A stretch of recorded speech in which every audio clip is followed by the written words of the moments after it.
Masjid ni simbol kepada agama Islam.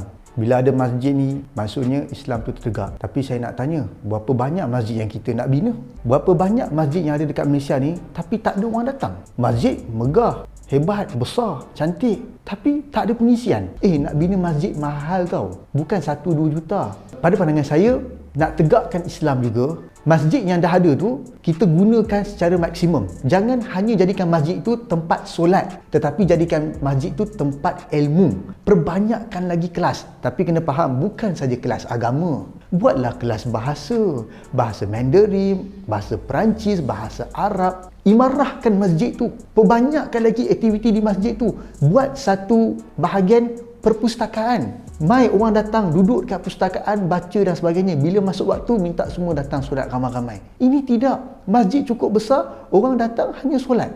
Malam ada ceramah sikit, hari Jumaat penuh orang datang, takat itu saja. Rugi dah bilik-bilik yang ada, ruang-ruang yang besar yang ada. Jadikan masjid ini seolah-olah universiti. Orang keluar masuk. Kan seronok kita tengok bila mana masjid dihormati sedemikian rupa. Ini tidak. Bina saja masjid yang besar, kering gontang, kosong, tak ada orang datang. Mentaliti tentang wakaf, tentang buat baik ini perlu diubah. Buat baik tak semestinya buat masjid. Buat hospital, sekolah, kemudian taman rekreasi dan sebagainya. Itu juga adalah satu kebaikan pada masyarakat. Dan insya-Allah kita boleh dapat pahala dari itu. Daripada kita duk sibuk cadang nak buat masjid baru, kita tambah baik lagi masjid-masjid yang ada, yang dah usang, yang dah kuno, perbaiki dia dan sebagainya.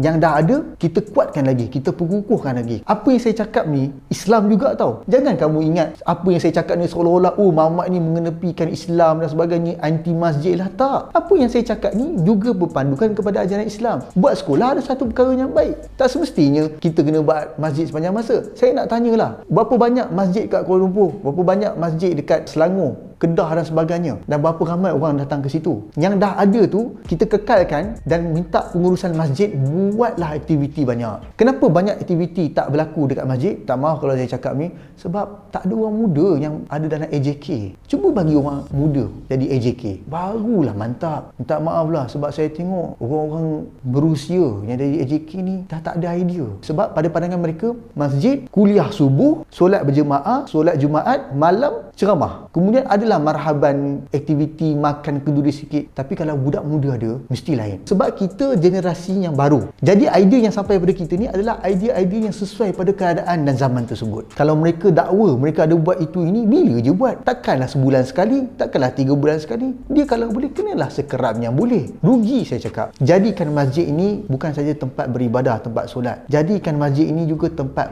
orang menuntut ilmu. Dan menuntut ilmu itu adalah ibadah juga. Dan kalau boleh AJK surau tu perbanyakkan lagi orang-orang muda. Saya yakin kalau lebih ramai orang muda ada dalam pengurusan masjid dan surau, lagi mantap jadinya, lagi hebat, lagi berkualiti, lagi kreatif. Dan saya yakin masjid dan surau akan sesak keluar masuk orang menuntut ilmu di situ.